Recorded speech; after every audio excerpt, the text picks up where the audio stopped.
Hello friends, मैं हूं आपका मयंक और आज ला रहा हूं मैं आपके लिए एनसीईआरटी ज्योग्राफी क्लास 6 से चैप्टर नंबर 2।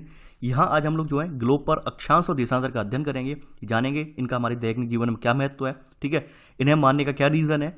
तो ये सब हम चीज़ें यहाँ पे विस्तार से जानेंगे। तो आई होप आप लोग साथ के साथ नोट्स भी बना रहे होंगे, ठीक है। तो ये आपके लिए लाभकारी सिद्ध होगा अगर आप प्रॉपर में नोट्स बना रहे हैं। तो चलिए स्टार्ट करते हैं आज का वीडियो, देखते हैं क्या क्या नोट डाउन करना है हमें और क्या क्या डिस्कस करना है हमें यहाँ पर। देखिए, आप लोग स्क्रीन पर देख पा रहे हैं, ये पृथ्वी का 3D मॉडल है। इन पृथ्वी लगभग देखने में गेंद के समान है। इन पृथ्वी हम जो पृथ्वी स्क्रीन पर देख रहे हैं, दिखने में गेंद के समान है। तो इस गेंद रूपी पृथ्वी को हमने एक काल्पनिक रेखा से विभक्त कर दिया है। बीच में एक रेखा आप देख रहे होंगे जो पृथ्वी को बराबर विभक्त कर रही है, ठीक है। विभक्त करने के फलस्वरूप क्या हो रहा है कि पृथ्वी का जो ऊपरी वाला हिस्सा है, यानी इस रेखा के ऊपर वाला हिस्सा ये उत्तरी गोलार्ध कहला रहा है और नीचे वाला हिस्सा जो है वो दक्षिणी गोलार्ध कहला रहा है, ठीक है।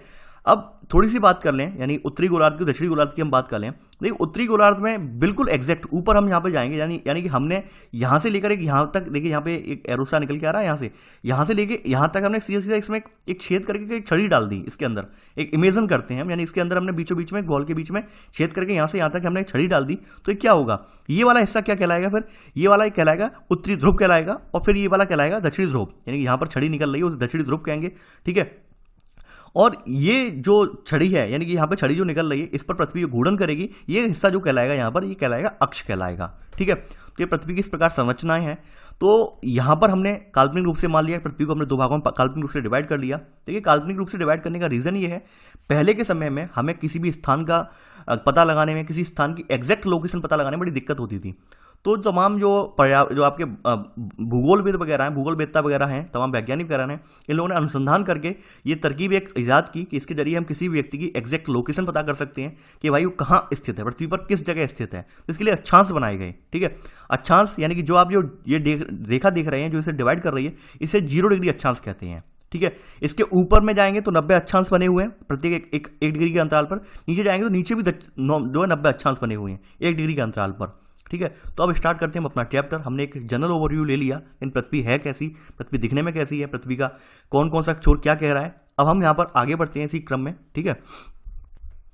देखिए, आप देख पा रहे होंगे स्क्रीन पर, यानी यहाँ पर ये बात लिखी है कि पृथ्वी जो आपकी है, लगभग ग्लोब जो है पृथ्वी का एक लघु रूप है, यानी छोटा सा मॉडल होता है। यानी पृथ्वी बिल्कुल सेम इसी की बात दिखती है। आप देखते हैं जिस प्रकार आपने ग्लोब देखा है, ठीक है, उसी प्रकार पृथ्वी भी अपने जो है अक्ष पर झुकी हुई है, ठीक है।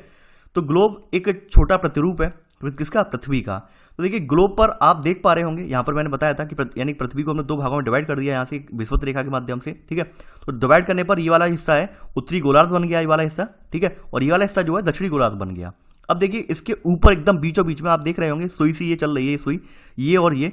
तो ये जो सुई है ऐसे निकल रही है यहाँ पे, ठीक है, एग्जैक्ट ये रेखा यहाँ पे निकल रही है। तो ये जो सुई वाली हिस्सा है यहाँ पर, ये ऊपरी उत्तरी गोलार्ध में, इसे कहते हैं नॉर्थ पोल, यानी उत्तरी ध्रुव कहते हैं। यानी इसे बोलते हैं नॉर्थ पोल, यानी उत्तरी ध्रुव, और इसे बोलते हैं यहाँ पर नीचे निकल रही है, इसे बोलते हैं साउथ पोल, ठीक है, इसे बोलते हैं साउथ पोल। देखिए, पृथ्वी जो हमारी जो है वो ध्रुवों पर चपटी हुई है, वहीं बीच वाला जो हिस्सा है वो थोड़ा फैला हुआ है, यानी बीच वाला हिस्से से अभिप्राय ये वाला हिस्सा जो है थोड़ा बड़ा हुआ है, जबकि ध्रुवों पर ये चपटी हो गई है, ठीक है। तो ये पृथ्वी की विशेषताएं हैं। अब देखिए, यहाँ पर हम नोट कर सकते हैं, यहाँ पर पहला पॉइंट आपको नोट करना है कि एक सुई ग्लोब में झुकी हुई अवस्था में स्थित होती है, जिसे अक्ष कहा जाता है। यानी एक सुई आप देख रहे हैं जिस पर पूरी पृथ्वी टिकी है और ये पृथ्वी झुकी हुई है, तो इसे हम क्या कहेंगे, अक्ष कहेंगे। आप देखिए, एरो दिख भी रहा है और ये अक्ष कहलाता है, ठीक है। तो ये पहला पॉइंट आप नोट कर लीजिए, ठीक है। और देखिए, ग्लोब पर ये दो बिंदु जिनसे ये आपका जो रेखा जो है, सुई जो है गुजर रही है, इन्हें क्या कहते हैं, इन्हें उत्तर ध्रुव और दक्षिण ध्रुव कहते हैं, ठीक है। ये नोट कर लेना पहले का सब पॉइंट। ग्लोब पर वे दो बिंदु जिनसे होकर एक सुई गुजरती है, उत्तर तथा दक्षिण ध्रुव हैं, ठीक है। यानी मैंने बताया था उन्हें नॉर्थ पोल और साउथ पोल कहा जाता है, ठीक है। आप देख पा रहे होंगे ये। देखिए, पृथ्वी का जो घूर्णन है वो पश्चिम से पूर्व की दिशा में घूमती है पृथ्वी। पश्चिम से पूर्व का अभिप्राय ये है कि यानी कि यहां से ऐसे घूमती है, ये यहां से इस तरह से आ रही है पृथ्वी, ठीक है।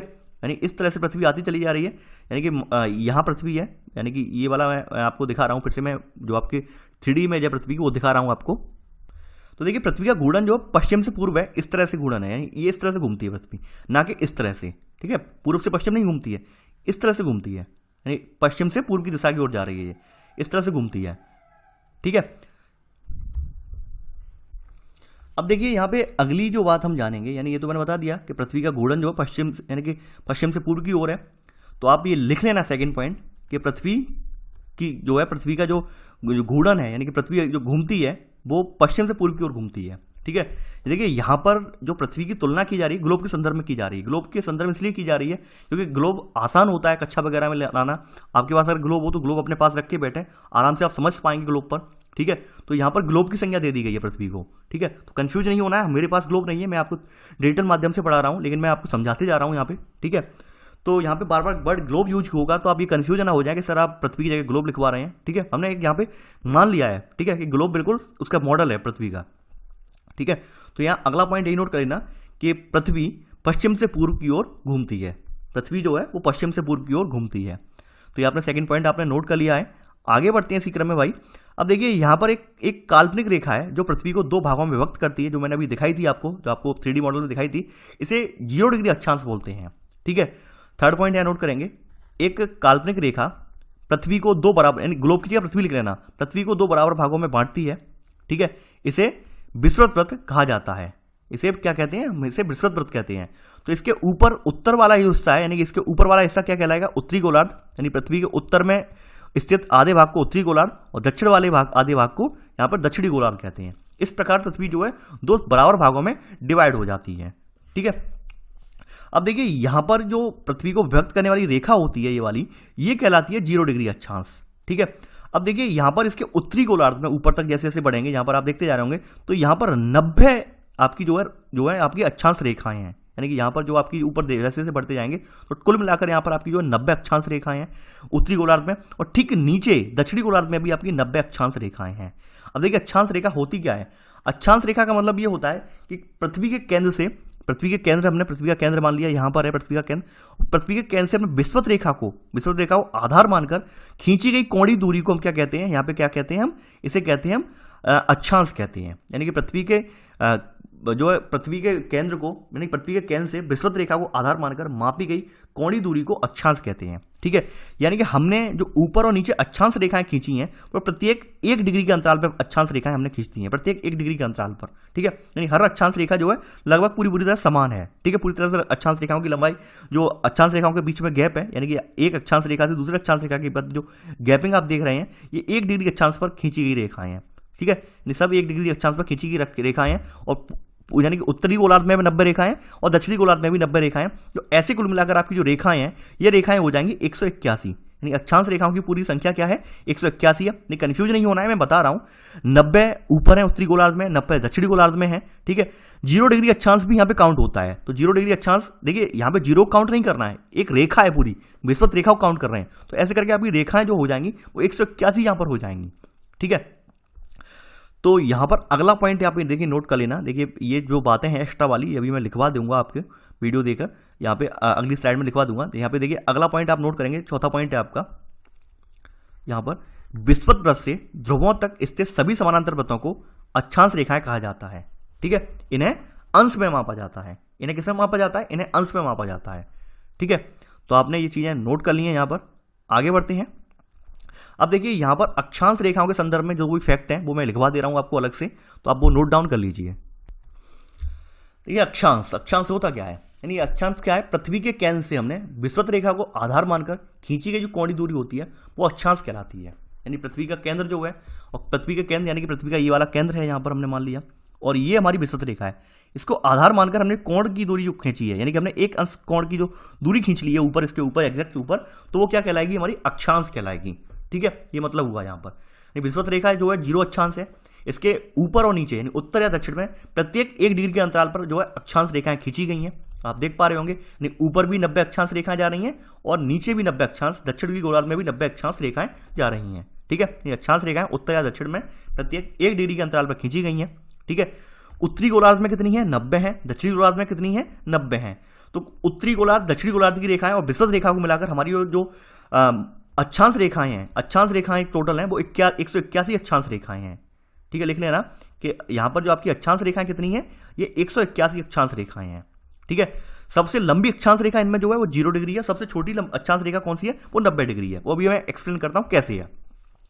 देखिए आप अपने हाथ में एक बॉल लीजिए, छोटी एक गेंद लीजिए, गेंद के बीचों बीच में आप जो भी आपको अच्छा लगे कि गेंद को एक रबड़ बैंड से आप बांध दीजिए, उसके ऊपर रबड़ बैंड लगा दीजिए और बिल्कुल एग्जैक्ट बीच में, और फिर धीरे धीरे करके उस रबर बैंड के बाद आप एक रबर बैंड यानी और लगाइए, ऊपर की तरफ लगा दीजिए। यानी तो आपने गेंद, एक रबर बैंड लगा दिया गेंद पर बीचों बीच में, अब रबर बैंड थोड़ा ऊपर लगाते हैं। तो हम क्या देखते हैं, जो वृत्त बन रहा है, यानी कि हमने जो बीचों बीच में एक रबर बैंड लगाया था उसका जो वृत्त बन रहा है वो बड़ा है, ठीक है, बीचों बीच में है। जबकि उसी बॉल के ऊपर अगर हमने साइड पे कहीं रबर बैंड लगाया है तो उसका आकार थोड़ा छोटा है, ठीक है। तो कहने का क्या मतलब यहाँ पर भी यही है कि 0 डिग्री जो रेखा है उसकी लंबाई सबसे ज़्यादा होती है, ठीक है, क्योंकि ये बीचों बीच में स्थित है और पूरी यहाँ पर जो है, जो गोला है, गोले का पूरी जो आपकी गोले का जो पूरा जो है यहाँ पे सरफेस जो कवर कर रही है, सरफेस बोल रहा हूँ पहले, जो गोले का पूरा वृत्तिक जो है यानी वृत्तिक आकार है उसे कवर कर रही होती है। तो इस वजह से यहाँ पे 0 डिग्री की लंबाई ज़्यादा होती है। वहीं जैसे जैसे ऊपर उत्तरी गोलार्ध में दक्षिणी गोलार्ध में बढ़ते जाते हैं तो ये अक्षांश रेखा है उनकी लंबाई कम होती चली जाती है। लंबाई कम होने से अभिप्राय आप देख पा रहे होंगे इस तरह से कम होती चली जाती है, यानी पीछे तक की अगर बात करें तो ऐसे करके कम होती चली जाएगी। और एक स्थिति ऐसी आती है कि 90 डिग्री अक्षांश रेखा उत्तरी ध्रुव में कन्वर्ट हो जाती है, यानी कि एक छोटे से बिंदु के रूप में कन्वर्ट होकर रह जाती है रेखा, ठीक है। तो ये आप समझ गए होंगे, यानी कि यहाँ पर अक्षांश और देशांतर जो अक्षांश रेखाएं हैं इनके बारे में समझ गए होंगे। अब देखिए यहाँ पर आपने देख लिया, ये रेखाएं आप जा रही हैं, ये वाली रेखाएं आप देख पा रहे होंगे, ठीक है। अब यहाँ पर बात करते हैं, यानी कि भारत की बात करते हैं। देखिए भारत का जो अक्षांशीय विस्तार है यहाँ पर हमारा, यानी भारत का अक्षांशीय विस्तार जो है हमारा 8 डिग्री 4 अंश से लेकर 37 डिग्री 6 अंश है, ठीक है। यानी 8 डिग्री 4 अंश से लेकर 37 डिग्री 6 अंश का मतलब क्या हुआ, कहने का मतलब यहाँ पर ये हुआ, आप ये स्थिति देख पा रहे हैं यहाँ पर, यहाँ से हमारी लगभग जा रही है जो है विषुवत रेखा गुजर के जा रही है, यानी कि लगभग यहाँ से हमारी विषुवत रेखा होकर गुजर के जा रही है, ठीक है। यानी 0 डिग्री अक्षांश यहाँ के होकर गुजर के जा रहा है। देखिए आप ये कंफ्यूज मत होना कि सर ये आपने तो बीच में कहाँ बनाई है, तो आपने बहुत अलग बनाई है, अलग हटके नहीं बनाई है। अगर हम ग्लोब पर देखें पृथ्वी को, ग्लोब पर अगर हम थोड़ा जाएं, फिर से मैं रिपीट कर रहा हूँ ग्लोब को, देखिए ग्लोब पर मैं दिखा रहा हूँ पृथ्वी को, आप देख पा रहे होंगे ग्लोब पर। तो हम ग्लोब पर जाते हैं, तो ग्लोब पर अब मैंने बताया था कि हमारी जो स्थिति है भारत की वो कहाँ पर है, हमारी भारत की स्थिति उत्तरी गोलार्ध में स्थित है। और मैंने ऐसा भी बताया है कि भाई विषुवत रेखा के उत्तर और दक्षिण में प्रत्येक 1 डिग्री के अंतराल पर रेखाएं खींची गई हैं। तो ऐसे कर करके हमारे यहाँ जो है यहाँ से आ जाता है, यहाँ पर हमारे उत्तरी गोलार्ध में 8 डिग्री 4 अंश से स्टार्टिंग होती है, यानी कि हमारे भारत की स्थिति की 8 डिग्री 4 अंश से स्टार्टिंग होती है और ऊपर ये जो पहुँचती है जाकर, यानी कि हमारे यहाँ जो ऊपर सबसे ऊपर जो हमारी अक्षांश रेखा है वो 37 डिग्री 6 अंश है, ठीक है। 37 डिग्री 6 अंश उत्तरी अक्षांश है, ठीक है। इसके मध्य हमारा जो है भारत स्थित है, यानी कहां से कहां तक भारत स्थित है, हमारा 8 डिग्री 4 अंश से लेकर 37 डिग्री 6 अंश तक हमारे यहाँ हमारा भारत देश स्थित है, ठीक है। तो देखिए अगला पॉइंट इसी में नोट कर लेना कि भारत का अक्षांशीय विस्तार जो है वो 8 डिग्री 4 अंश से लेकर 37 डिग्री 6 अंश है, ठीक है। ये इतना पॉइंट नोट कर लेना। अब थोड़ा पीछे फिर से हम चैप्टर पर ही आते हैं। अब देखिए यहां पर आपकी कुछ महत्वपूर्ण अक्षांश रेखाएं हैं जिनके नामकरण कर दिए गए हैं, यानी कि हमने हमारी वही रेखाएं हैं, कोई ज़्यादा जो है बदली नहीं है, लेकिन हमने उनके नामकरण कर दिए हैं। जैसे 0 डिग्री वाली को हम विषुवत वृत्त बोलते हैं, ठीक है, विषुवत रेखा बोलते हैं, भूमध्य रेखा के रूप में जानी जाती है 0 डिग्री अक्षांश जो है हमारा, ठीक है। इसी प्रकार 0 डिग्री के ऊपर में जब हम उत्तरी हिस्से में बढ़ते हैं, उत्तरी गोलार्ध में बढ़ते हैं, तो ऊपर एक रेखा पड़ती है 6.5 डिग्री उत्तरी पर, इसको कहते हैं कर्क रेखा, ठीक है, इसको कहते हैं कर्क रेखा। ऊपर बढ़ते हैं 66.5 डिग्री उत्तरी पर, यहाँ पर एक रेखा पड़ती है, इसे कहते हैं हम उत्तर ध्रुव व्रत, इसे क्या कहेंगे, उत्तर ध्रुव व्रत कहते हैं, ठीक है। यानी कि ये जो रेखा है हमारी कर्क रेखा कहलाती है। यानी फिर से यहाँ पे देखिए, यहाँ नीचे में दिखा दे रहा हूँ यहाँ पर, यानी कि पहली उत्तरी गोलार्ध में कर्क रेखा जो है हमारी ये है 6.5 डिग्री उत्तरी है। और दक्षिण में हम जाएंगे, थोड़ा दक्षिण में हम जाएंगे, दक्षिण में हमारा 6.5 डिग्री दक्षिणी जो है ये कहलाएगी मकर रेखा। तो देखिए यहाँ पे आप नोट कर लेना महत्वपूर्ण अक्षांश समानांतर रेखाओं में कि जो आपका पहला है उत्तरी गोलार्ध में कर्क रेखा जो है वो 6.5 डिग्री उत्तरी है, ठीक है। दक्षिणी गोलार्ध में क्या है, मकर रेखा जो है 6.5 डिग्री दक्षिणी है, ठीक है। देखिए और थर्ड पॉइंट यहाँ देखिए, यहाँ पे क्या है कि यहाँ पर जो आपका 66.5 डिग्री उत्तरी है ये क्या है, ये उत्तर ध्रुव व्रत है, ठीक है। यानी जो 66.5 डिग्री जो रेखा है, अक्षांश रेखा है हमारी, उसे हम उत्तर ध्रुव व्रत के नाम से जानते हैं। यानी विषुवत व्रत के 66.5 डिग्री उत्तर में क्या है, उत्तर ध्रुव व्रत रेखा है, ठीक है। और वहीं विषुवत व्रत के 66.5 डिग्री दक्षिण में क्या है, दक्षिण ध्रुव व्रत रेखा है, ठीक है। तो हमने काल्पनिक नाम दे दिए हैं। 6.5 डिग्री उत्तरी को हम क्या कहेंगे, कर्क रेखा कहेंगे, वैसे ही 66.5 डिग्री उत्तरी को हम क्या कहेंगे, उत्तर ध्रुव व्रत कहेंगे। तो हमने काल्पनिक रूप से इनका नामकरण कर दिया है, ठीक है। और हमारे भारत से, अब मैं आपको यहाँ पे बता दूं, हमारे भारत से जो है कर्क रेखा होकर गुजरती है। मैं आपको फिर से मैप दिखा दे रहा हूँ एक बार। देखिए आपने नोट तो कर लिया है यहाँ पे अक्षांश, यानी कि 6.5 डिग्री उत्तरी और 6.5 डिग्री दक्षिणी भी नोट कर लिया है। हमारे यहाँ से भारत से जो है जो आपकी जो यानी कर्क रेखा है ये गुजर रही है, ठीक है, यानी कि हमारे यहाँ से कर्क रेखा होकर गुजर रही है और ये कर्क रेखा हमारे जो है 8 राज्यों से होकर गुजरती है। लेकिन लिख लेना ऑलरेडी जो मैंने बातें बताई लिखते जाना आप। तो 8 राज्य कौन कौन से हैं आप लिख लेना अगला पॉइंट करके कि कर्क रेखा हमारे भारत के 8 राज्यों से होकर गुजरती है। पहला राज्य आप देख पा रहे होंगे कौन सा राज्य है ये जो है गुजरात राज्य है, ठीक है। दूसरा थोड़ा सा हिस्सा आ रहा है राजस्थान का आ रहा है, मैं लिखता जा रहा हूँ यहीं पर राजस्थान का आ रहा है। फिर आपका जो आ रहा है एमपी आ रहा है, ठीक है, यानी कि मध्य प्रदेश आ रहा है, गुजरात आया, राजस्थान आया, मध्य प्रदेश आया। मध्य प्रदेश के बाद यहाँ पर जो हिस्सा पड़ रहा है थोड़ा सा हिस्सा पड़ रहा है आप देख पा रहे होंगे, यानी गुजरात देख लिया आपने, आपका जो है सॉरी यहाँ पे गुजरात देख लिया, इसके अलावा यहाँ पे आपने राजस्थान देख लिया, मध्य प्रदेश देख लिया। अब मध्य प्रदेश के बाद जो आता है आपका वो आता है छत्तीसगढ़, ठीक है। ये राज्य जो आपका देख पा रहे होंगे ये छत्तीसगढ़ वाला हिस्सा है, लिख दे रहा हूं यहाँ पे छत्तीसगढ़ है। यहां पर आप देख पा रहे होंगे झारखंड से गुजर रही है, ठीक है, ये रेखा जो है हमारी झारखंड से गुजर रही है। झारखंड के बाद आता है आपका वेस्ट बंगाल, वेस्ट बंगाल से गुजर रही है। फिर ये जो छोटे छोटे राज्य दिख रहे हैं ये त्रिपुरा है और ये मिजोरम है, यानी ये त्रिपुरा और ये मिजोरम से गुजर रही है। तो ऐसे करके जो हमारी कर्क रेखा है 63.5 डिग्री उत्तरी अक्षांश रेखा है, तो ये हमारे भारत के 8 राज्यों से होकर गुजरती है।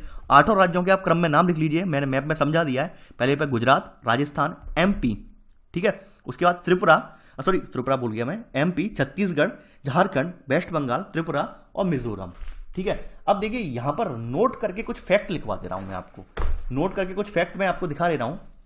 देखिए नोट करके आप पहला फैक्ट तो ये लिख लीजिए यहाँ पे नोट करके, जैसा कि मैप में आप देखते जा रहे हैं, नोट करके फैक्ट लिखते जाइए। देखिए अक्षांश जो हमारे यहाँ कर्क रेखा है, कर्क रेखा की सबसे ज्यादा लंबाई हमारे यहाँ कौन से राज्य में है ये आप देख पा रहे हो, सबसे ज्यादा लंबाई पड़ रही है आपकी एमपी राज्य में पड़ रही है। तो पहला नोट ये लिख लीजिए कि कर्क रेखा की सबसे ज्यादा लंबाई किस राज्य में है, वो है मध्य प्रदेश में है, यानी एमपी में है, ठीक है। अब कर्क रेखा जो हमारे यहाँ जा रही है इसके समीप हमारे यहाँ 2 शहर हैं, यानी कर्क रेखा के सेकंड पॉइंट आप नोट करें, कर्क रेखा के समीप हमारे यहाँ 2 शहर हैं। वो शहर कौन कौन से हैं, एक तो गुजरात का गांधीनगर है, गांधीनगर है गुजरात का, ठीक है, और दूसरा जो है वो आ रहा है आपका भोपाल आ रहा है, दूसरा भोपाल आ रहा है। ये जो 2 शहर हैं ये कर्क रेखा के समीप हैं, ठीक है।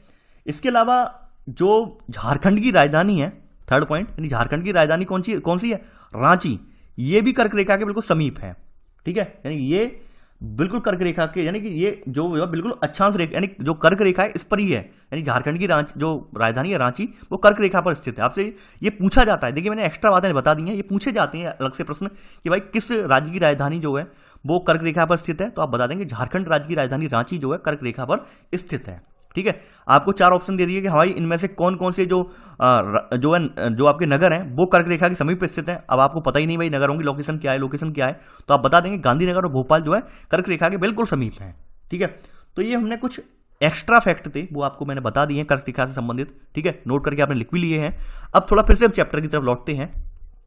अब देखिए बात करते हैं, अगली हेडिंग आपकी जो है वो है पृथ्वी के ताप कटिबंध, ठीक है, पृथ्वी के ताप कटिबंध। देखिए एक बार मैं आपके माइंड में एक इमेज दिखाना चाहता हूं जो आपने अभी पहले देखी थी, ये देखी थी, यानी आप देख पा रहे होंगे, यानी कर्क रेखा 63.5 डिग्री उत्तरी, मकर रेखा 63.5 डिग्री दक्षिणी, इनके मध्य वाला जो क्षेत्र आप देख पा रहे होंगे इसे क्या कहेंगे, उष्णकटिबंध कह रहे हैं, यानी यहाँ पर ये लिखा है उष्णकटिबंध। वहीं 63.5 डिग्री उत्तरी और 66.5 डिग्री उत्तरी के मध्य वाले क्षेत्र यहाँ बोल रहे हैं हम उत्तरी शीतोष्ण कटिबंध। ऊपर वाला हिस्सा जो है ये शीत कटिबंध बोला जा रहा है। ठीक उसी प्रकार से दक्षिण वाले हिस्से का भी हाल है, दक्षिणी गोलार्ध वाले हिस्से का भी हाल ऐसा ही है। तो ऐसा हाल क्यों है, ये नाम ऐसे हमने नामकरण क्यों किया है, इसका रीजन हम यहाँ जानेंगे। रीजन इसका ये कि साफ है, साफ ये है कि कर्क रेखा और मकर रेखा के बीच के सभी अक्षांश हैं, इन पर सूर्य जो है वर्ष में एक बार दोपहर में सिर के ठीक ऊपर रहता है, और इसलिए इन क्षेत्रों में सबसे ज्यादा जो है हमें गर्मी मिलती है, सबसे ज्यादा ऊष्मा प्राप्त होती है। तो इसलिए हमने इस क्षेत्र को उष्णकटिबंध नाम दे दिया है। ठीक है, तो देखिए पृथ्वी के ताप कटिबंध में आप पहला पॉइंट डाल के लिखेंगे, पहला पॉइंट आप लिख लीजिए उष्णकटिबंध। ठीक है, उष्णकटिबंध, और इसमें डैश लगा दीजिए। तो आप यहां पे लिखेंगे कि कर्क रेखा एवं मकर रेखा के बीच के सभी अक्षांशों पर सूर्य वर्ष में एक बार दोपहर में सिर के ठीक ऊपर होता है। ठीक है, इसलिए इस क्षेत्र में सबसे अधिक ऊष्मा प्राप्त होती है।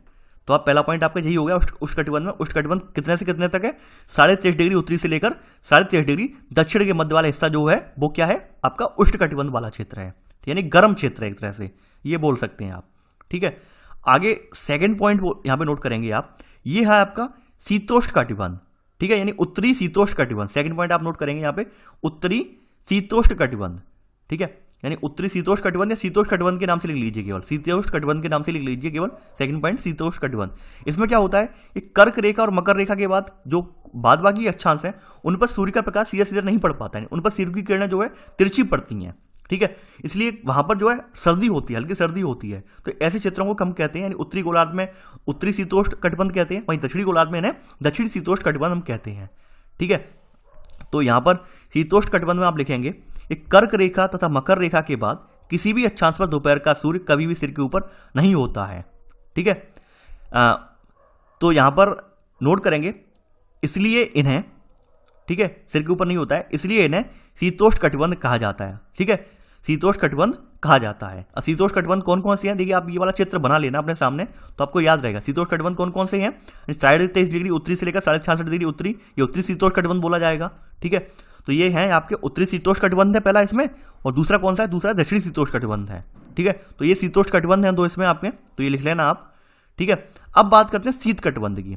थर्ड पॉइंट आप नोट करेंगे शीत कटिबंध। शीत कटिबंध में क्या होता है कि यहाँ एक ऐसी स्थिति है कि सूर्य की रोशनी पड़ती ही नहीं है, बिल्कुल जा ही नहीं पाती है, तो यहाँ पर अत्यधिक ठंड होती है, बर्फ जमी रहती है, तो इस कटिबंध को कहते हैं हम शीत कटिबंध कहते हैं। और शीत कटिबंध हमारे उत्तरी और दक्षिणी गोलार्ध दोनों जगह स्थित है। और ये जो शीत कटिबंध स्टार्ट होता है, ये स्टार्ट होता है 66.5 डिग्री से लेकर, मैं बता दे रहा हूँ कहाँ से कहाँ तक, 66 सही 1/2 डिग्री से लेकर ये स्टार्ट होता है 90 डिग्री वाले क्षेत्र को, तो इसे कहते हैं शीत कटिबंध, ठीक है। यानी इसे जो है शीत कटिबंध के नाम से जाना जाता है, ये आप नोट कर लीजिए। यानी ये जो क्षेत्र है इसे शीत कटिबंध के नाम से जानते हैं। अब ये यहाँ पर 66.5 डिग्री उत्तरी लग जाए, यहाँ पर 66.5 डिग्री उत्तरी लगा दें और यहाँ पे 90 डिग्री उत्तरी लगा दें, तो ये उत्तरी शीत कटिबंध हो गया, ये उत्तरी शीत कटिबंध हो गया। अगर यहाँ पे दक्षिणी लगा देंगे हम, ठीक है, यहाँ पे दक्षिणी लगा दें दोनों पे जगह, तो ये दक्षिणी शीत कटिबंध हो गया, ठीक है। तो आई होप आपके माइंड में चीज़ें क्लियर हो गई होंगी कि शीत कटिबंध कितने कितने में पड़ता है, तो आपने लिख लिया होगा। शीत कटिबंध के बारे में लिखवा दे रहा हूँ मैं कि उत्तरी गोलार्ध में उत्तर ध्रुव व्रत एवं उत्तरी ध्रुव तथा दक्षिणी गोलार्ध में दक्षिण ध्रुव व्रत तथा एवं दक्षिणी ध्रुव के बीच क्षेत्र में ठंड बहुत पड़ती है, क्योंकि सूर्य जो है वहाँ ऊपर नहीं आ पाता, क्योंकि सूर्य यहाँ क्षितिज से ज़्यादा ऊपर नहीं आ पाता है। ये नोट कर लेना आप। इसमें शीत कटिबंध में उत्तरी गोलार्ध में उत्तर ध्रुव व्रत यानी उत्तर ध्रुव व्रत तथा एवं उत्तरी ध्रुव तथा दक्षिणी गोलार्ध में दक्षिण ध्रुव व्रत एवं दक्षिणी ध्रुव। देखिए ध्रुव व्रत का मतलब क्या है, 66.5 डिग्री रेखा को ध्रुव व्रत बोला गया है, ठीक है। वहीं दक्षिणी गोलार्ध में दक्षिण ध्रुव व्रत और दक्षिणी ध्रुव के मध्य की जो दक्षिण ध्रुव का मतलब क्या होता है, ध्रुव वाला हिस्सा जो है 90 डिग्री वाला अक्षांश वाला हिस्सा है, ये भी बता दे रहा हूं मैं। उत्तर ध्रुव व्रत वाला हिस्सा जो है, मैं देखिए मैं लिख दे रहा हूँ, जो वैल्यू है ये 66.5 डिग्री जो है वो है उत्तर ध्रुव व्रत वाला हिस्सा है, और उत्तरी ध्रुव वाला हिस्सा जो है 90 डिग्री उत्तर, ये उत्तरी ध्रुव व्रत वाला हिस्सा है, ठीक है। ये कंफ्यूज मत होना आप।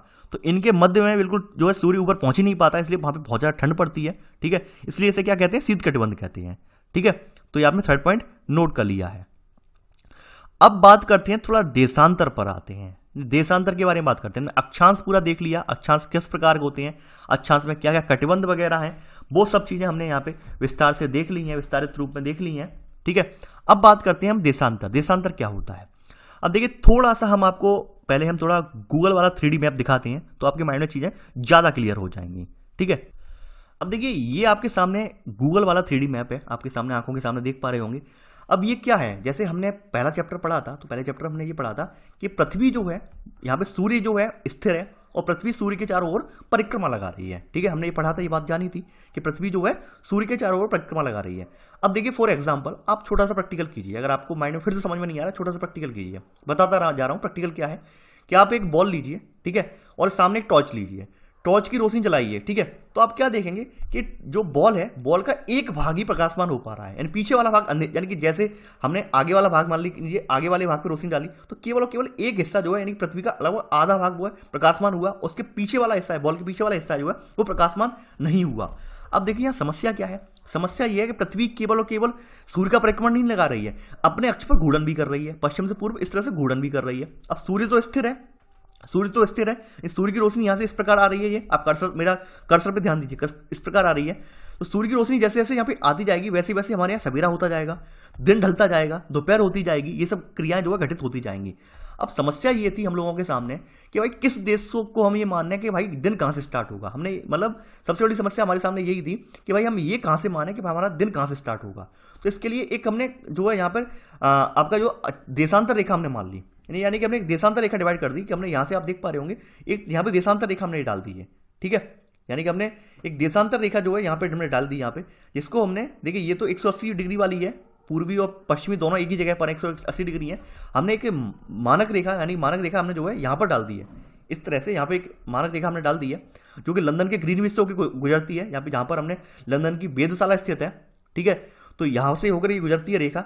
तो हमने ये मान लिया कि इसके पूर्व वाला जो हिस्सा है, यानी कि इसके पूर्व में एक हिस्सा जो है, यानी पूर्व वाला ये वाला जो हिस्सा है, यहाँ का समय आगे चल रहा है, क्योंकि चूंकि सूर्य की किरणें जैसे जैसे पृथ्वी से धीरे धीरे घूम रही है, तो सबसे पहले यहाँ किरणें पड़ेंगी, ठीक है, यहाँ से किरणें जैसे जैसे बढ़ते जाएंगी तो ये हिसाब देख रहे हैं पीछे होता जा रहा है, तो यहाँ पे दोपहर हो गई, जैसे जैसे पीछे बढ़ते जाएंगे ऐसे करके, तो ऐसे करके समय जो परिवर्तित होता जाएगा, ठीक है। ऐसे करके आप देखते पा रहे होंगे जैसे पृथ्वी घूम रही है तो समय यहाँ से सूर्य की रोशनी पड़ रही है, तो धीरे धीरे करके ये एक हिस्सा प्रकाशमान हो रहा है, ठीक है, और पीछे अंधेरा पहुंचता जा रहा है, तो ऐसे करके करके पूरा दिन हो जा रहा है और यहाँ पर आके हमारा दिन ढल जा रहा है। तो ऐसे करके हमने समय का निर्धारण किया है, यानी ठीक है, यानी तारीख वगैरह हमारी जो है चेंज नहीं होती है। तो कहने का मतलब क्या है, आपने क्वेश्चन भी पढ़ा होगा, जापान को उगते हुए सूर्य का देश कहते हैं। सूर्य का देश लिए कहते हैं कि सबसे पहले सूर्य की किरणें हमने जो अपना माना है हमने उसके अकॉर्डिंग, यानी कि अपना जो हमने देशांतर रेखा काल्पनिक मानी है उसके अकॉर्डिंग जापान सबसे पहले पड़ता है जहां पे सूर्य का प्रकाश पड़ता है, ठीक है, ये हमने ऐसा माना है, काल्पनिक रूप से माना है। तो सबसे पहले सूर्य कहाँ उगता है, जापान में उगता है। तो यहाँ पर जैसे जैसे पीछे बढ़ते जाते हैं जापान का समय आगे भागता जाता है, बाद बाकी देशों का समय धीरे धीरे स्टार्ट होता जाता है। मान लीजिए जापान में सुबह 6 बजे हैं, ठीक है, सुबह 6 बजे सूर्य निकल रहा है और धीरे धीरे जैसे आगे बढ़ेंगे तो यहाँ पर जब चाइना में 6 बजेंगे तो वहाँ पर तब तक क्या हो जाएगा, जापान में थोड़ा बहुत यहाँ पे देशांतरों का जो अंतर होगा, यहाँ पे जापान में कुछ और समय होगा। ऐसे पीछे बढ़ते जाएंगे, इंडिया में कुछ समय अलग होगा तो चाइना का समय कुछ अलग होगा, ठीक है। ऐसे जैसे जैसे सूर्य की किरणें पड़ती जाती हैं वैसे वैसे हमारे यहाँ समय का निर्धारण होता जाता है, ठीक है। तो देशांतर रेखाओं को हमने फिर डिवाइड कर लिया है। डिवाइड किस प्रकार किया है वो भी हम देखते हैं अभी। देखिए देशांतर रेखाएं, ये आप देख पा रहे होंगे। देशांतर रेखाएं हमने, जैसे आपने एक संतरा देखा है, संतरे में क्या होता है, छोटे छोटे पीस होते हैं, इस तरह से पीस होते हैं, तो वैसे ही हमने देशांतर रेखाएं ये डाल दी हैं, यानी अर्धवृत्त के फॉर्म में डाल दी हैं यहाँ पे, ठीक है, इस तरह से फॉर्म में हमने डाल दी हैं। और ये टोटल जो देशांतर रेखाएं 360 देशांतर रेखाएं, कुल मिलाकर कितनी रेखाएं हैं, 360 देशांतर रेखाएं टोटल, ठीक है। और यहाँ पर एक रेखा जो है इसे हमने 0 डिग्री अक्षांश जो रेखा है इसे हमने प्रमुख याम्योत्तर रेखा मान लिया है, ठीक है, जो कि लंदन के ग्रीनविच से होकर गुजर रही है रेखा ये वाली, ठीक है। तो इस हमने ये मान लिया है कि भाई ये हमारी ये पूरी मानक रेखा है, प्रमुख याम्योत्तर रेखा है। तो यहाँ पे देखिए पहला पॉइंट नोट कर लेंगे यहाँ पर, ठीक है। देखिए पहला पॉइंट इसमें नोट में करवा दूंगा, पहले हम थोड़ा सा और जान लें इसमें। देखिए यहाँ पर जो आप रेखा देखते जा रहे हैं 360 रेखाएं हैं, प्रत्येक जो देशांतर रेखा है ये 1 डिग्री के अंतराल पर खींची गई रेखा है। प्रत्येक देशांतर रेखाएं जो है वो 1 डिग्री के अंतराल पर खींची गई रेखाएं हैं। सूर्य का प्रकाश यानी कि एक अक्षांश रेखा यानी एक देशांतर रेखा से, यानी कि ये यहाँ पर रेखा है, मान लो यहाँ पे सूर्य की रोशनी यहाँ पे पड़ रही है, यहाँ से सूर्य की रोशनी यहाँ पे पड़ रही है ये वाली, ठीक है। तो जैसे जैसे पृथ्वी का घूर्णन इधर हो रहा है, इधर पृथ्वी का घूर्णन होता जा रहा है, तो यहाँ पे जैसे पहले यहाँ पर प्रकाश पड़ रहा था, अब प्रकाश जैसे घूर्णन हुआ तो पृथ्वी का प्रकाश यहाँ पे आया, ठीक है। तो यानी एक देशांतर रेखा से दूसरे देशांतर रेखा तक सूर्य का प्रकाश पहुंचने में 4 मिनट का समय लगता है, ठीक है, 4 मिनट का समय लगता है। कहने का मतलब समझ गए, कहने का मतलब क्या है कि भाई जो यहाँ से, यानी कि मान लीजिए यहाँ पर हमारा ये वाला अक्षांश जो है हमारा जो है 1 डिग्री अक्षांश, 1 डिग्री से देशांतर है।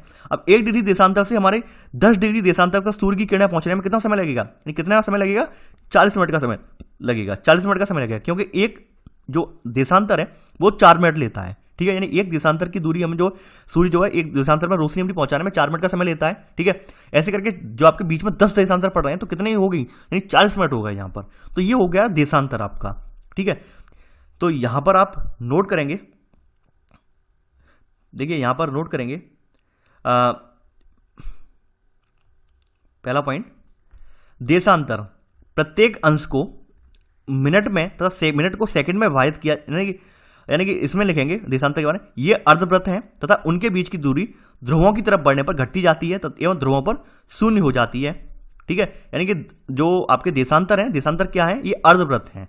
पहला पॉइंट आपका यही है कि ये अर्धवृत्त हैं तथा इनके बीच की दूरी हम जैसे जैसे ध्रुवों की ओर बढ़ेंगे, यानी सबसे देखिए आपके इमेज दिखा रहा हूँ कि आप देख पा रहे होंगे ये क्या हो रहा है, ध्रुवों की तरफ बढ़ने पर क्या होता है, जो इनके देशांतर है, देशांतरों के बीच की दूरी ये कम हो जाती है। यानी ये वाला हिस्सा जो है आप देख पा रहे होंगे विषुवत वृत्त पर इनका रेखा जो है दूरी इन दोनों की रेखाओं के बीच ज्यादा होती है, जैसे जैसे ऊपर बढ़ते जाते हैं कम होती जाती है, ठीक है। एक स्थिति ये होती है कि बिल्कुल ही खत्म हो जाती है दूरी, ठीक है। तो ये आपकी देशांतर रेखाएं हैं। तो आप यहाँ पहला पॉइंट यही नोट करेंगे कि ये अर्धवृत्त हैं तथा उनके बीच की दूरी ध्रुवों की तरफ बढ़ने पर घटती जाती है एवं ध्रुवों पर शून्य हो जाती है, जहां सभी देशांतरीय याम्योत्तर आपस में मिलती हैं। ये आपका पहला पॉइंट हो गया, ठीक है, नोट कर लिया होगा आपने। आगे बढ़ते हैं। देखिए अक्षांश जो रेखाएं हैं, अक्षांश रेखाओं की लंबाई जो होती है भिन्न भिन्न होती है। जैसे अक्षांश रेखाओं में सबसे ज्यादा लंबाई किसकी है, वो है 0 डिग्री है, विषुवत रेखा की लंबाई सबसे ज्यादा है। ठीक है, वहीं देशांतरी रेखाएं चूंकि ऊपर से नीचे की ओर डाली गई हैं, उत्तरी गोलार्ध में जो उत्तरी ध्रुव है, उत्तरी ध्रुव से लेकर दक्षिणी ध्रुव तक डाली गई हैं, तो यहां पर देशांतरी रेखाओं की जो लंबाई है वो समान होती है, उनमें कोई अंतर नहीं होता है। हाँ, देशांतरी रेखाओं की जो है, देशांतरी रेखाओं के मध्य की जो लंबाई है वो कम ज्यादा हो सकती है, लेकिन देशांतरी रेखाओं की जो लंबाई है वो समान होती है। ठीक है, तो यहां पे अगला पॉइंट नोट करेंगे, सभी देशांतरी यामित्रों की लंबाई समान होती है। ठीक है, ठीक है, आगे बढ़ते हैं। यानी सभी देशांतरी रेखाओं की लंबाई समान होती है। आगे बढ़ते हैं इसी क्रम में। देखिए सभी देशों ने क्या निश्चय किया है कि ग्रीनविच यानी ग्रीनिच या ग्रीनविच जहां ब्रिटिश राज की वेधशाला स्थित है से गुजरने वाली यामियोत्तर से पूर्व और पश्चिम की ओर गिनती शुरू की जाए। ऐसा करने का रीजन ये था, इससे हमें पता चल जाता था भाई सूर्य का प्रकाश हमारे यहां पहुंच गया या फिर यहां पहुंच गया, इसका ये मतलब है। ठीक है, यानी हमने काल्पनिक रूप से पहले काल्पनिक रूप से हमने पृथ्वी को यहां पर यानी कि बीच से डिवाइड किया, अब हमने पृथ्वी को काल्पनिक रूप से ऊपर से डिवाइड कर दिया। ठीक है, यानी यहां से डिवाइड कर दिया, इस तरह से डिवाइड कर दिया ऊपर से, ये वाला हिस्सा हमने डिवाइड कर दिया। इस तरह से आप देख पा रहे होंगे, मान लीजिए हमने ये वाला हिस्सा जो है इस तरह से डिवाइड कर दिया पृथ्वी का। ठीक है, ऊपर से। अभी तक तो हमने पृथ्वी को बीच में डिवाइड किया था अक्षांश यानी कि अक्षांश के माध्यम से, अब हमने यहां से डिवाइड कर दिया, ऊपर से डिवाइड कर दिया। ठीक है, ये हो गया हमारा, क्या हो गया ये हमारा, यानी देशांतर रेखा हो गई, यानी ऊपर से हम डिवाइड कर रहे हैं, ये देशांतर रेखा हो गई। तो हमने यहाँ पे ऊपर से डिवाइड करने का रीजन ये था कि हमें जो सूर्य की किरणें पड़ रही हैं, सूर्य की किरणों के अकॉर्डिंग हम अपना समय जो है परिवर्तित कर सकें, समय चेंज कर सकें, इसके लिए हमने यहाँ पे डिवाइड कर दिया। तो इस स्थिति से निपटने के लिए हमने जो लंदन में एक राजकीय वेधशाला है, ब्रिटेन में एक राजकीय वेधशाला है, जहाँ से जो रेखा गुजरती है उसे याम्योत्तर मान लिया, यानी प्रमुख याम्योत्तर रेखा मान लिया है। ठीक है, तो इस याम्योत्तर के प्रमुख याम्योत्तर कहते हैं और इसका मान जो है 0 डिग्री देशांतर होता है। यहां से हम 180 पूर्व या 180 पश्चिम तक गणना कर सकते हैं। ठीक है, यानी कि जो आपकी जो ब्रिटेन में जो आपकी जो ग्रीनविच है, इसे हमने 0 डिग्री देशांतर मान लिया है। अब इसके पूर्व में, ठीक है, और इसके पश्चिम में, यानी इसके पूर्व में और इसके पश्चिम में, देखिए एक बार मैप में फिर से मैं दिखा देता हूं आपको। देखिए ये यहां से पड़ रही है, ये आपकी देख रहे पा रहे हो, ये यहां से आपकी जो देशांतर रेखा इस तरह से आ रही है यहां तक। देखिए, ठीक है, अब देखिए इसके पूर्व में वाला हिस्सा वाला ये वाला हो गया, इसके पश्चिम वाला हिस्सा जो है यहां वाला हो गया, ये वाला। ठीक है, यानी हमने बीचों बीच में अपनी काल्पनिक रूप से मान लिया, यहां से होकर गुजर रही है ग्रीनविच। ठीक है, रेखा, तो हमने मान लिया यहाँ पे। तो यानी कि यहां से सूर्य की किरणें स्टार्ट होती हैं आपकी पढ़ना। ठीक है, यानी जैसे जैसे क्रॉस करती जाती हैं आपकी 360 रेखाएं जो हैं। ठीक है, 360 में हमने डिवाइड कर दिया कि यहां पर हमने 0 डिग्री अक्षांश से बना दिया, 0 डिग्री देशांतर रेखा बना दिया। इसके इधर 180 रेखाएं हैं पूर्व में और इधर इसके जो पश्चिम में 180 रेखाएं हैं। अब देखिए यहाँ पे ध्यान रखने वाली बात यह है कि इसकी पूर्व और पश्चिम वाली 180 डिग्री वाली जो देशांतर रेखा है वो एक ही रेखा है, अलग अलग रेखाएं नहीं है। 180 वाली रेखा जो है एक ही जो है लाइन पर स्थित है, आप देख पा रहे होंगे, ये एक ही लाइन पर स्थित है देशांतर रेखा। ठीक है, तो थोड़ा सा हम फिर से पुस्तक पे पहुंचते हैं। तो देखिए यहां पर नोट करेंगे सेकंड पॉइंट,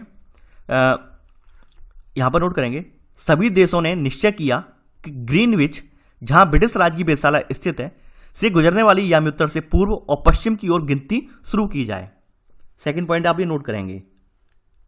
ठीक है, और इस याम्योत्तर यानी कि शुरू की जाए, ये नोट कर लिया होगा सेकंड पॉइंट। इसका मान जो है यानी ग्रीनविच में जो देशांतर इसका मान क्या है, 0 डिग्री है। यहां से हम, ठीक है, यानी इसका मान 0 डिग्री देशांतर है तथा यहां से हम 180 अंश पूर्व तथा 180 अंश पश्चिम तक गणना कर सकते हैं। ठीक है, इसी में सब पॉइंट नोट करेंगे। सेकंड सब पॉइंट कि 180 अंश पूर्व जो और 180 अंश पश्चिम याम्योत्तर है, यानी कि देशांतर रेखा जो है वो एक ही रेखा पर स्थित है, अलग अलग रेखाएं नहीं है। तो ऐसे करके आपकी जो है 360 रेखाएं हो जाएंगी पूरी।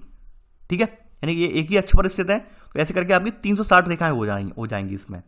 ठीक है, आप देख पा रहे होंगे आपकी ये रेखाएं जो है, यानी इधर भी 180 हैं और पीछे वाली जो इसकी ये वाली रेखा जो है ये पूर्व और पश्चिम दोनों की एक ही जगह स्थित है। ठीक है, तो ऐसे करके आपकी जो रेखाएं हैं वो 360 रेखाएं टोटल हो जाएंगी। ठीक है, तो आपने यहां तक ये नोट कर लिया है। आगे बढ़ते हैं। अब देखिए बात करते हैं देशांतर और समय। अगली जो हेडिंग है वो है देशांतर और समय। आपको पता होगा कि पहले के समय में समय को मापने का सबसे अच्छा साधन क्या होता था, पृथ्वी, चंद्रमा और ग्रहों की हमें गति, इनके अकॉर्डिंग हम पता लगा देते थे कि सूर्योदय हो रहा है या सूर्यास्त हो रहा है, तो ये पता लगा लेते थे। लेकिन स्वाभाविक रूप से पूरे विश्व में समय का निर्धारण का सबसे अच्छा साधन जो है हमारा यही स्थानीय समय था पहले। ठीक ठीक है। लेकिन आगे चल के हमें जरूरत ये पड़ी कि भाई इंटरनेशनल रिलेशन स्थापित हुए, अंतर्राष्ट्रीय संबंध स्थापित हुए, तो हमारे यहाँ अंतर व्यापार भी बढ़ा, यानी कि अंतर देशी व्यापार है या फिर आपका जो ब्रॉड लेवल पर जो अंतर्देशीय व्यापार है उसमें भी वृद्धि हुई। ऐसे में जब व्यापार में वृद्धि हुई तो किसी देश का समय जानने के लिए बहुत ही ज़्यादा आवश्यक था कि भाई वहाँ पर कौन सा समय लागू हो रहा है, वहाँ पर कौन सा समय चल रहा है। तो इसके लिए पृथ्वी को हमने डिवाइड कर दिया देशांतर रेखाओं में, ठीक है। पृथ्वी को हमने टोटल देशांतर रेखाओं में डिवाइड कर दिया ऐसे करके, ठीक है। और उन देशांतर रेखाओं के माध्यम से हम जो है पृथ्वी का समय का हम एग्जैक्ट मापन हम कर पा रहे हैं, ठीक है। तो यहां पर आप नोट करेंगे इसमें देशांतर और समय में कि ग्रीनविच पर स्थित प्रमुख याम्योत्तर पर सूर्य जिस समय आकाश के सबसे ऊंचे प्रमुख बिंदु पर होगा उस समय याम्योत्तर पर स्थित सभी स्थानों पर दोपहर होगी। कहने का मतलब क्या है? कहने का मतलब ये है, देखिए मैं फिर से मैप दिखा दे रहा हूं, यहां पर आपको इमेज दिखा दे रहा हूं। कहने का मतलब ये है कि जब यहां पर सूर्य की किरणें पहुंचेंगी, सीधी पहुंचेंगी, तो यहां पर पूरी यानी पूरे देशांतर रेखा पर दोपहर ही होगी। यानी ये मतलब नहीं है कि भाई सर यहां पे ऊपर उत्तरी गोला यानी उत्तर यानी शीत कटिबंध में हम पहुंच गए, शीतोष्ण कटिबंध में हम पहुंच गए हों तो वहां पर दोपहर नहीं होगी, वहां पर भी दोपहर होगी, ठीक है। यानी कि पूरा जो आपका देशांतर रेखा है, देशांतर रेखा पर एक ही प्रकार का समय रहेगा, एक ही प्रकार का जो है एक ही प्रकार का सूर्य रहेगा, यानी दोपहर ही रहेगी यहाँ पर। ऐसा नहीं है कि आप ये कह दें भाई यहाँ पर तो शाम हो गई, यहाँ पर शाम नहीं बोल सकते। यानी इस 0 डिग्री पर यानी कि यहाँ पर सूर्य की किरणें पड़ रही हैं तो समूचे पृथ्वी यानी समूचे 0 डिग्री पर ही दोपहर होगी। जो भी समय चल रहा हो यानी सूर्य की गति के अकॉर्डिंग वही समय पूरे देशांतर रेखा पर होगा, ठीक है। तो ये आप यहाँ पर समझने वाली बात यही है। पहला पॉइंट नोट कर लीजिए। देखिए ग्रीनिच पर स्थित प्रमुख याम्योत्तर पर सूर्य जिस समय आकाश के सबसे ऊंचे बिंदु पर होगा उस समय याम्योत्तर पर स्थित सभी स्थानों पर दोपहर होगी, ठीक है। इसमें वही बात कही गई है कि चूंकि पृथ्वी जो है पश्चिम से पूर्व की ओर चक्कर लगाती है, अतः वो स्थान जो ग्रीनविच के पूर्व में है उनका समय ग्रीनविच से आगे होगा, ठीक है। तो यहां पर नोट करेंगे इसी में सब पॉइंट कि पृथ्वी के पश्चिम से पूर्व की ओर घूर्णन के कारण ग्रीनविच यानी कि ग्रीनविच के पूर्व में जो स्थान है उनका समय ग्रीनविच के समय से आगे होगा तथा पश्चिम में है उनका समय पीछे होगा। पहले का सब पॉइंट इस प्रकार नोट करेंगे कि पृथ्वी के पश्चिम से पूर्व की ओर चक्कर लगाने के कारण ग्रीनविच के पूर्व में जो स्थान है उनका समय आगे तथा जो पश्चिम में है ग्रीनविच के उनका समय पीछे होगा, ठीक है। उनका समय जो है वो पीछे होगा, ठीक है। अब देखिए बात कर लेते हैं पृथ्वी की। देखिए हम थोड़ा मैथमेटिकल रूप से समझते हैं। यहाँ पे पृथ्वी जो है हमारी लगभग 24 घंटे में अपने अक्ष पर 360 डिग्री घूमती है, ठीक है। यानी पृथ्वी का जो घूर्णन है यहाँ लिख देते हैं 24 घंटे में यानी 24 आवर में पृथ्वी जो है अपने अक्ष पर जो है कितना घूमती है 360 अंश घूमती है, 360 अंश घूमती है, ठीक है। अब हमने यहाँ पे अनुमान लगाया भाई 1 घंटे में कितना घूमती है। 1 घंटे में हमारी पृथ्वी जो है 24 जो है घंटे में हमारी जो है घूम रही 360 अंश, तो 1 घंटे में कितना घूमेगी। तो 1 घंटे का हमने लगाने के लिए क्या करेंगे 360 में 24 का भाग दे देंगे, 360 में जो 24 घंटे इनका भाग दे देंगे तो हमारी 1 घंटे का समय है वो निकल के आ जाएगा। तो 24 का जब हम भाग देंगे तो यहाँ पर निकल के आ जाएगा 15 अंश। यानी 1 घंटे में जो हमारी जो देशांतर रेखाएं हैं यानी कि देशांतर रेखाओं का 1 घंटे में जो घूर्णन है वो यानी देशांतर रेखाओं जो हमारी घूम रही है घंटे में वो कितनी है 15 अंश क्रॉस हो रही हैं। सूर्य के सामने 15 अंश जो है हमारे क्रॉस हो रहे हैं, ठीक है। और 15 अंश का जो घूर्णन है यानी 15 अंश का मतलब क्या हो गया कि 15 का गुणा जब हम करेंगे आगे चलकर, यानी 15 अंश घूमती है 15 का मतलब हो गया 60 मिनट, ठीक है। यानी 15 अंश का मतलब हो गया यहाँ पर 60 मिनट, 15 अंश का मतलब हो गया 60 मिनट। यानी कि एक जो अंश है वो डिवाइड हो रहा है यहाँ पे 4 मिनट में, यानी एक अंश हमारी जो दूरी कवर हो रही है वो हो रही है 4 मिनट में। देखिए कहने का मतलब क्या है 15 अंश घूम रही है हमारी 60 मिनट में, 60 मिनट से अभिप्राय क्या है 1 घंटे से। यानी 1 घंटे में कितने मिनट होते हैं 60 मिनट होते हैं। यानी 1 घंटे में 60 मिनट होते हैं। आपने 1 आवर में कितने मिनट होते हैं 1 आवर में आपके 60 मिनट होते हैं। तो 60 मिनट में हमारी पृथ्वी कितनी पृथ्वी हमारी जो कितना गुणन ले रही है 15 अंश गुणन ले रही है, ठीक है। अब 15 अंश गुणन ले रही है। अब 15 को भी हमने डिवाइड किया कि अब 1 अंश में कितना ये गुणन ले रही है, तो 1 अंश जो हमारा कवर हो रहा है वो 4 मिनट में कवर हो रहा है। 1 अंश की दूरी हमारी जो तय हो रही है 1 अंश समय घूमने में पृथ्वी को 4 मिनट का समय लगता है। यानी आपके 360 अंश है। फिर से आपको देखिए फिर से मैथमेटिकल रूप से समझा रहा हूं। आपके टोटल कितने अंश है 360 अंश है। यानी पृथ्वी अपना एक चक्कर पूरा जो है 24 घंटे में 360 अंश का पूरा एक चक्कर लगा लेती है, ठीक है। तो 1 घंटे में यानी 1 आवर में कितना घूमेगी, यानी 1 आवर में कितने अंश घूमेगी, ठीक है। तो हमने डिवाइड कर दिया 1 आवर में कितना, यानी कि सॉरी 1 दिन में यानी कि सॉरी 1 दिन बोल गया हूं मैं, 1 घंटे में यानी 1 आवर में कितना घूमेगी। तो 1 आवर के लिए हमने क्या किया 24 से भाग दे दिया यहाँ पे, तो कितना घूमेगी 1 आवर में 15 अंश घूमेगी, ठीक है। अब 15 को हमने डिवाइड अब किया है यानी 15 अंश जो है 1 घंटे में कितने मिनट होते हैं 60 मिनट होते हैं। 60 मिनट में हमारी कितनी घूम रही है 15 अंश घूम रही है। अब 15 अंश में हमने ये यहाँ पे पता करना था कि भाई 1 अंश में कितना घूमता है। तो अब इसके लिए हमने क्या किया कि एक मिनट में यानी एक अंश में कितना घूम रहा है, इसके लिए हमने ये किया कि जो 60 मिनट है 60 मिनट है तो इनमें हमने 15 अंश का भाग दे दिया है। तो ऐसे करके निकल के आ गई हमारी 4 अंश निकल के आ गई एक अंश की, यानी एक अंश में जो हमारी जो पृथ्वी है घूर्णन कितना करती है, वो कहती है यानी कि एक अंश जो घूमती है हमारी पृथ्वी वो 4 मिनट में घूमती है। ठीक है, तो देखिए ये नोट कर लेना आप, ये वाला जो फॉर्मूला है पूरा, ये पृथ्वी एक देशांतर रेखा को इस तरह से लिख लीजिए आप, देखिए इस तरह से आप लिख लीजिए सेकंड पॉइंट कि पृथ्वी एक देशांतर रेखा को पार करने में 4 मिनट का समय लेती है। पृथ्वी एक देशांतर रेखा को पार करने में 4 मिनट का समय लेती है। ठीक है, यानी एक देशांतर रेखा जो है कितने की होती है, एक देशांतर रेखा बराबर 4 मिनट।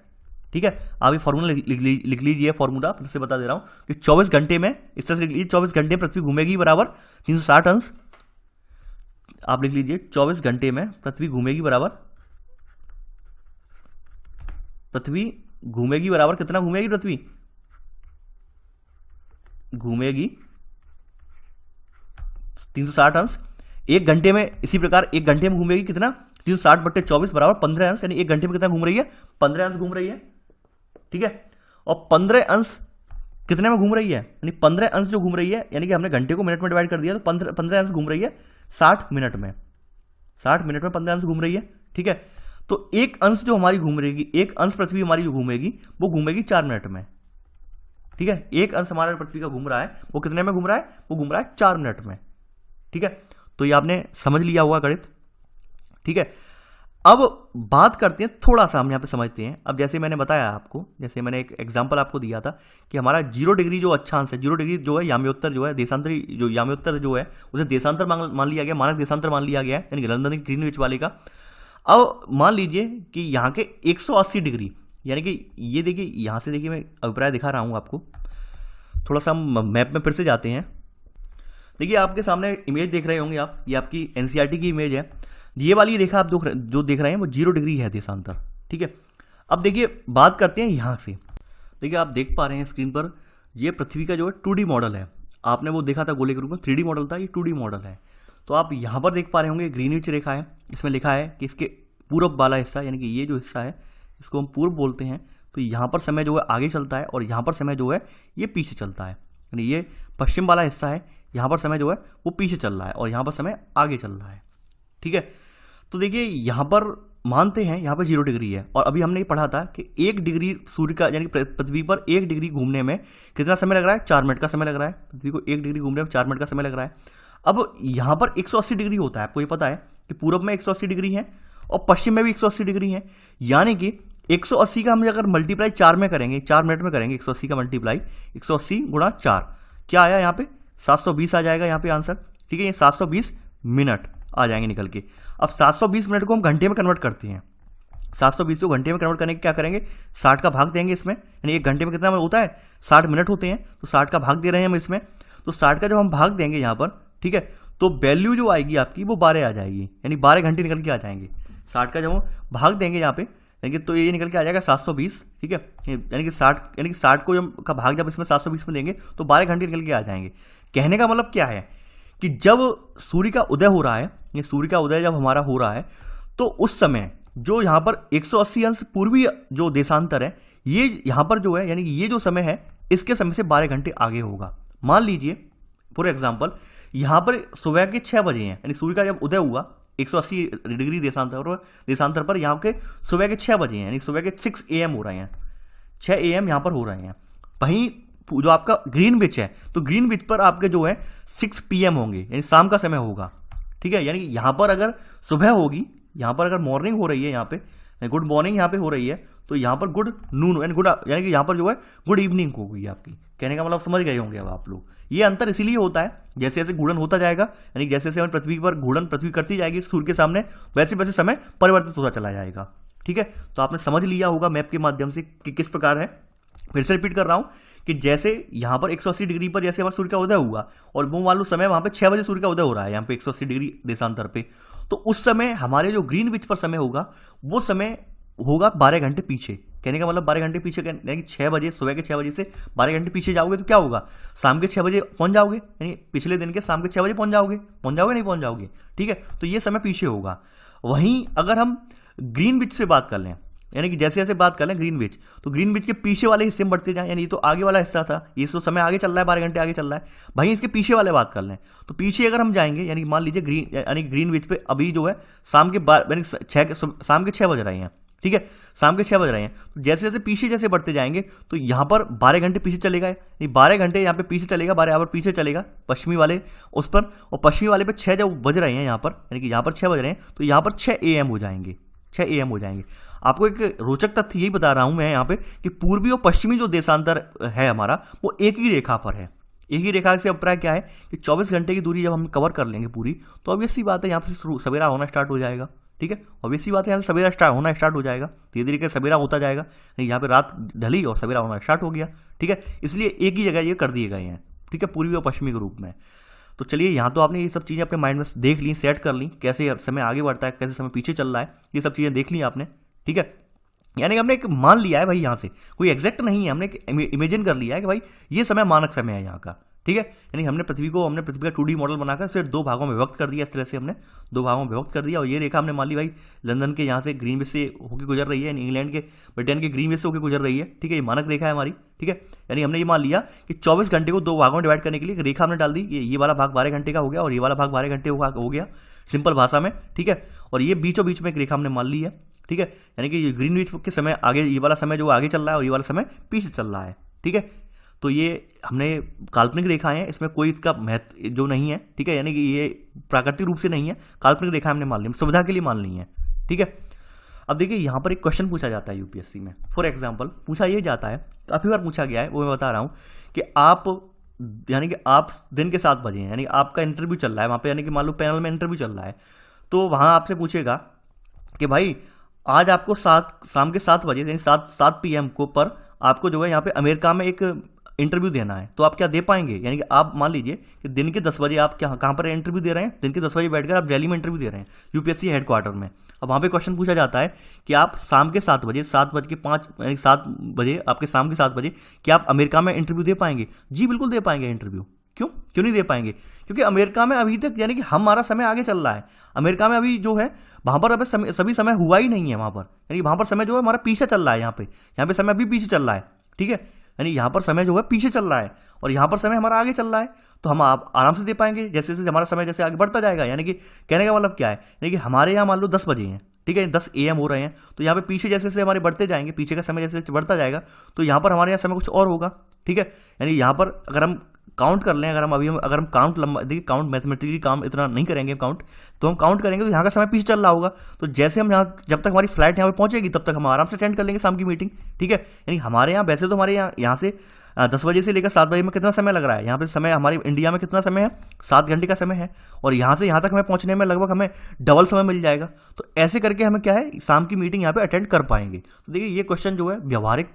क्वेश्चन है और आप इसका आंसर तभी दे पाएंगे जब आप ग्लोब अच्छे से ग्लोब का अध्ययन कर लेंगे, ग्लोब को रख के देख लेंगे, ठीक है। देखिए ग्लोब को रख के सबसे बढ़िया तरीका ये, आप टॉर्च की रोशनी मारिए, टॉर्च की रोशनी जैसे से मारते जाएंगे आपको समझ में आता जाएगा कि भाई क्या क्या इसकी क्रियाएं हैं, ठीक है। अब देखिए अगली जो हेडिंग है ये है, हम मानक समय क्यों मानते हैं। मानक समय मानने का रीजन क्या है। देखिए यहाँ पर लिखा है कि अलग अलग याम्योत्तर पर स्थित स्थानों के स्थानीय समय में जो है अंतर होता है, तो उससे क्या होता है कि जो देश वगैरह हैं उनके रेलगाड़ी वगैरह हैं इनके समय में परिवर्तन होता है, इससे यात्रियों में असुविधा की भावना आती है कि भाई कैसे हमें कौन सा एग्जैक्ट समय होगा। यही भारत की स्थिति है। भारत का जो देशांतरी विस्तार है, भारत का देशांतरी विस्तार जो है, देखिए यहाँ पे तो 68 अंश लिख दिया है, ये देशांतरी विस्तार जो है वो है 68 डिग्री 7 अंश से लेकर ये 97 डिग्री 25 अंश के मध्य है, 97 डिग्री 25 अंश के मध्य है। यानी लगभग भारत का विस्तार जो है 30 अंश में है, यानी भारत का विस्तार इन दोनों की जो बीच की दूरी है लगभग 30 अंश है, ठीक है। 30 अंश जो है देशांतरी है हमारे, ठीक है, देशांतर रेखा 30 अंश तक 30 देशांतर रेखा हमारे भारत से होकर गुजर रही हैं।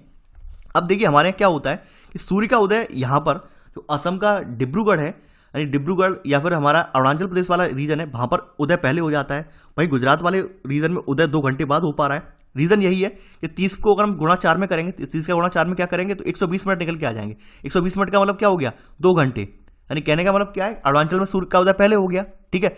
वहीं यानी कि यहाँ पर सूर्य का उदय 6 बजे हो गया, तो यहाँ पर भाई अभी रात के यानी कि सुबह के 4 बजे हैं। तो ये समय की जो विविधता है इसे दूर करने के लिए हमने एक मानक समय मान लिया। मानक समय क्या कि बिल्कुल बीचों बीच में एक समय मान लिया कि यानी कि यहाँ वाला समय जो होगा वो यहाँ पर भी अप्लाई होगा और यहाँ पर भी अप्लाई होगा। तो मानक समय जो हमने माना है वो 82.5 डिग्री पूर्वी माना है। 82.5 डिग्री पूर्वी हमने जो है वो यहाँ पर हमने अपना मानक समय मान लिया है। ठीक है, तो देखिए यहाँ पर नोट करेंगे पहला पॉइंट, इसी में भारत में, यानी पहले तो देखिए ये लिख लीजिए कि भारत का देशांतरी विस्तार जो है 68 डिग्री 7 अंश पूर्वी, 68 डिग्री 7 अंश पूर्वी से लेकर 97 डिग्री 25 अंश पूर्वी तक है। देखिए पूर्वी और पश्चिम ने क्यों लगाए हैं ये भी मैं बता दे रहा हूं आपकी जो, देखिए मैप से मैं मैप दिखा दे रहा हूं। देखिए ये आप देख पा रहे होंगे, चूंकि जो ग्रीनविच रेखा है इसके हम पूर्व में पढ़ रहे हैं, यानी भारत की स्थिति पूर्व में पड़ रही है, तो इसलिए ये इस स्थान को हम पूर्व लगाया, यानी ये पूर्व लगाया हमने, यानी ये हमारा 68 डिग्री जो आपका 68 डिग्री 7 अंश और यह 97 डिग्री 25 अंश ये हमने क्या लगाया यहाँ पे पूर्व लगाया, क्योंकि हम जो ग्रीनविच के पूर्व में पढ़ रहे हैं इसलिए हमने पूर्व लगाया यहाँ पे। ठीक है, तो देखिए यहाँ पे नोट कर लेना पहला पॉइंट कि भारत का जो देशांतरी विस्तार है वो 68 डिग्री 7 अंश पूर्वी देशांतर से लेकर 97 डिग्री 25 अंश पूर्वी देशांतर तक है। ठीक है, इसमें सब पॉइंट पर पहले का लिख लेना कि भारत का जो विस्तार है वो 30 देशांतरों तक है, 30 देशांतरों तक है। ठीक है, 30 देशांतरों तक है। तो हमारे यानी कि भारत का क्या मतलब क्या है, भारत में हमारा जो विस्तार है वो 30 देशांतरों तक है, ये आपने नोट कर लिया है। देखिए 30 अंशों तक यहाँ पर विस्तार है इसका, यानी मैंने बताया था आपको भी।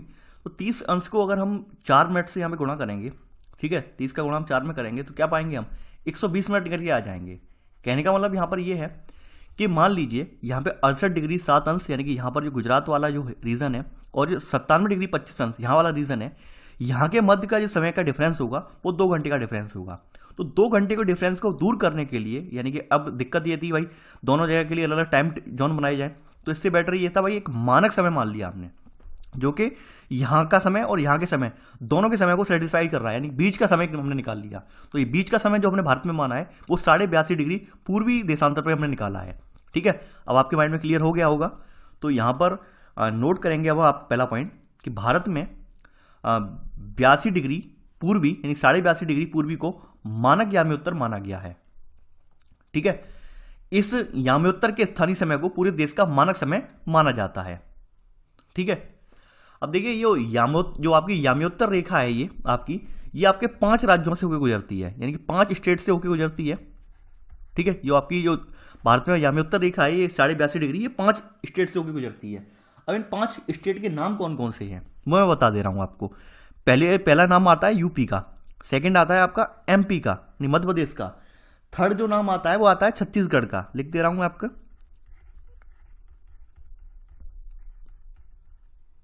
ठीक है, छत्तीसगढ़ का आ रहा है। चौथा जो आ रहा है आपका वो उड़ीसा का आता है इसमें। ठीक है, पांचवा जो आता है यहां पर जो आता है आपका आंध्रा का आता है। ठीक है, तो ये हमारी जो याम्योत्तर यानी मानक समय रेखा है वो 5 राज्यों से गुजर रही है, यूपी, मध्य प्रदेश, छत्तीसगढ़, उड़ीसा और आंध्र प्रदेश। ये नोट कर लेना आप लोग। ठीक है, तो आपने मानक समय रेखा देख ली। अब देखिए मानक समय रेखा को लेकर एक और है, यानी कि ये दिखा गया है कि ये कुछ जगह लिखा है भाई कि ये कुछ जगह जो लिखी है मानक समय रेखा के बारे में कि भाई ये इलाहाबाद के समीप नैनी से होकर गुजरती है। कुछ किताबों में लिखा है कि भाई मिर्जापुर से, यूपी के मिर्जापुर से होकर गुजरती है, लेकिन एग्जैक्ट क्या है एग्जैक्ट किसी को नहीं पता है। ठीक है, यानी काफ़ी सारी किताबों में आपको जो है मिर्जापुर देखने को मिल जाएगा, काफ़ी सारी किताबों में आपको देखने को मिल जाएगा इलाहाबाद के पास नैनी से गुजरती है। ठीक है, यानी दोनों जगह यहाँ पे दिखा दी गई हैं। ठीक है, लेकिन एग्जैक्ट यहाँ किसी को नहीं पता है कि कहाँ से गुजर रही है बीचों बीच में ये। अब देखिए यहाँ पर थोड़ा सा और जान लेते हैं कि भारत की जो ग्रीनविच है 82.5 डिग्री 30 अंश पूर्वी जो है ये जो स्थित है, यानी कि ये हमारी जो रेखा है हमारी मानक रेखा, ये जो लंदन की ग्रीनविच है यानी 0 डिग्री से हमारे जो रेखा है यहाँ पर उस टाइम जोन के अकॉर्डिंग 5 घंटा 30 मिनट आगे हमारा समय चल रहा है। यानी कि जो हमारा ग्रीनविच पर जो समय होगा, यानी कि जो ग्रीनविच पर समय होगा आपके लंदन की ग्रीनविच पर समय होगा, उस समय से हमारा समय जो है 5.5 घंटा आगे चल रहा है। कैसे चल रहा है? क्योंकि आपको बताया था मैंने कि यहाँ पे 0 डिग्री अक्षांश के इधर पूर्व में 180 अक्षांश है, 180 देशांतर रेखाएं हैं। ठीक है, और पश्चिम में 180 देशांतर रेखाएं हैं। हम कितने पे बैठे हैं भाई? हम बैठे हैं 82.5 डिग्री 30 अंश पर। अब 82.5 का हम गुणा कर लें, यानी 82.5 का अगर हम 82.5 का गुणा कर लें किसमें? 4 मिनट में गुणा कर लें तो क्या निकल के आ जाएगा, तो निकल के आएगा 5 घंटा 30 मिनट का समय निकल के आ जाएगा। ठीक है, तो यहाँ पर अगला पॉइंट इसमें नोट करेंगे, सेकंड पॉइंट। देखिए आपने ये लिख लिया कि इतने 5 स्टेट्स की गुजरती है, ये आपने लिख ही लिया होगा। अब सेकंड पॉइंट नोट करेंगे कि भारत ग्रीनविच के पूर्व 82.5 डिग्री 30 अंश पूर्व में स्थित है तथा यहाँ का समय ग्रीनविच यानी ग्रीनविच समय से 5 घंटा 30 मिनट आगे है। ठीक है, 5 घंटा 30 मिनट आगे है, यानी कि जब लंदन में मान लो दोपहर के 2 बजे होंगे तो उस समय भारत में शाम के 7:30 बजे होंगे। ठीक है, अब देखिए कुछ कंट्री ऐसे भी हैं जहां पर एक टाइम जोन अप्लाई नहीं हो पाया, जैसे हमने तो मानक समय अपने मान लिया 82.5 अंश। वहीं जैसे रसिया है, रसिया काफी बड़ा लेंथ में काफी बड़ा कंट्री है, तो वहां पर अलग अलग टाइम जोन बनाए गए हैं, यानी वहां पर 11 टाइम जोन बनाए गए हैं उन्होंने अपने रसिया में, उन्होंने अपने 11 टाइम जोन में डिवाइड किया रसिया को। ठीक है, ये एक एग्जाम्पल है, यानी रूस में 11 मानक समयों को अपनाया गया है, तो ये नोट करके लिख लेना आप। ये रीजन ये था कि भाई रूस काफी बड़ा है, तो रूस में अपने यहाँ तो हमारे यहाँ एडजस्ट हो गया मानक समय बनाकर, लेकिन रूस में एडजस्ट नहीं हो सकता था, इसलिए वहां पर 11 अलग अलग टाइम जोन बनाए गए हैं। ठीक है, तो देखिए ये था हमारा आज का वीडियो। आई होप आपको आज का वीडियो पसंद आया होगा। देखिए वीडियो पसंद आए तो लाइक शेयर करना ना भूलिए। तो चलिए आज के लिए बस नहीं, थैंक्स फॉर वॉचिंग, जय हिंद।